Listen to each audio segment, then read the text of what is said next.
Volunteer కావచ్చు, మద్యం దుకాణాల్లో పనిచేసేవాళ్ళు దాదాపు 30,000 మందే ఉన్నారు అవును, అదొకటి రాష్ట్ర కరెక్టే. వ్యాప్తంగా. వీళ్ళు కలిపితే మొత్తం 3 లక్షల మందికి ఉద్యోగాలు పోయినాయి ఓవరాల్. అవును. ఇది ప్రశాంతంగా వాళ్ళ జీవితం ఏదో వాళ్ళు గడిపేస్తున్న వాళ్ళ జీవితాలు తలకిందులైనవి.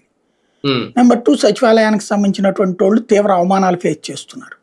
ఉమ్, మెయిన్ ఏంటంటే ఒక అడ్మినిస్ట్రేషన్ వ్యవస్థను చిన్నాభిన్నం చేసేశారు. ఉమ్, ఇంటి దగ్గరకు వచ్చే సేవలు ఇప్పుడు బారులు తీరి నుంచోవాల్సిన పరిస్థితి వచ్చింది. మళ్ళీ ప్రభుత్వ అందులో కార్యాలయాల చుట్టూ తిరగాల్సిన పరిస్థితి వచ్చింది. అంతే. అదేమంటే వాట్సాప్ సేవలు అన్నారు, మొన్నటిదాకా అన్నారు. చివరికి అక్కడ ఏమైంది అంటే సినిమా టికెట్లు బుక్ చేసుకున్నట్టు లేకపోతే ఇంకోటి ఆ బుకింగులకి సంబంధించినవి తప్పించి ఏం అద్భుతాలు ఏం జరగట్లేదు. అవును. దాంతో ఇప్పుడు మళ్ళీ 500 సర్వీసెస్ ఇస్తారు ఇంకో 2 నెలల్లో, ఇట్లాంటివి చెప్పుకుంటూ సాగిపోతుంది.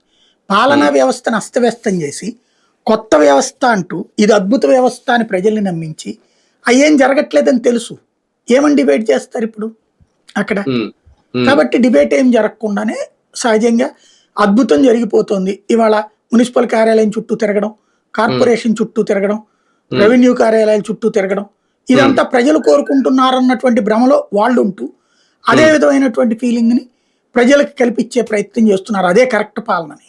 నిజమా కాదా అన్నది కాలం డిసైడ్ చేస్తుంది. అంటే ఎన్నికలకు ముందు సార్ అదేంటది భూములకు సంబంధించి ఆ చట్టాన్ని రద్దు చేస్తా ఉన్నారు కదా, అదేదో చట్టం పేరు గుర్తురాదు. అలాగే అంటే రీసర్వే ఆ, ఆ, దానికి రీసర్వే రద్దు అన్నారు, అదేది డిజిటల్ మీటర్లు వద్దన్నారు, అన్నీ జరిగిపోతున్నాయి. ఇప్పుడు దాని మీద రీసర్వేలు జరుగుతున్నాయి, అప్పుడు ఇది వేస్తున్నారు మీటర్లు కూడా, ఏది ఆపట్ల. ఉమ్, కాబట్టి అప్పుడు దాని అప్పుడు మీద జగన్ దోచుకుంటాడు, ఇప్పుడు వీళ్ళు సక్రమంగా చేస్తామని చెబుతారు అంతే.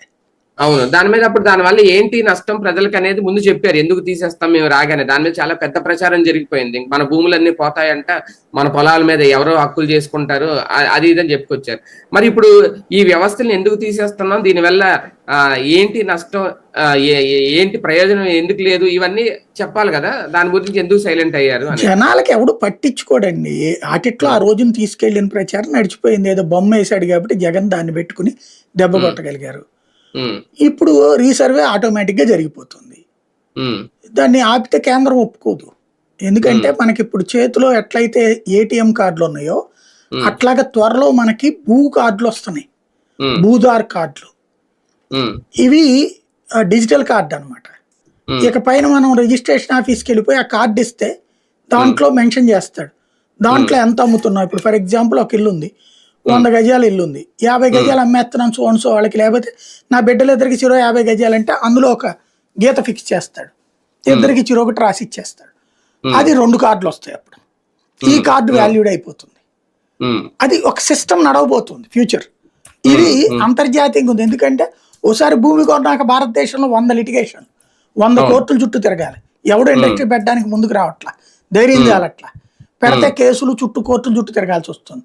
దానికోసం భూమి అన్నటువంటి దానికి చట్టబద్ధత కల్పించేటటువంటిది. ఒకసారి దాంట్లో రిజిస్ట్రేషన్ అయ్యాక దాంట్లో దేర్ ఇస్ నో లిటిగేషన్. మొదటిసారి 2 సంవత్సరాల లోపే దాని మీద ఏ లిటిగేషన్ ఉన్నా తేల్చుకోవాలి.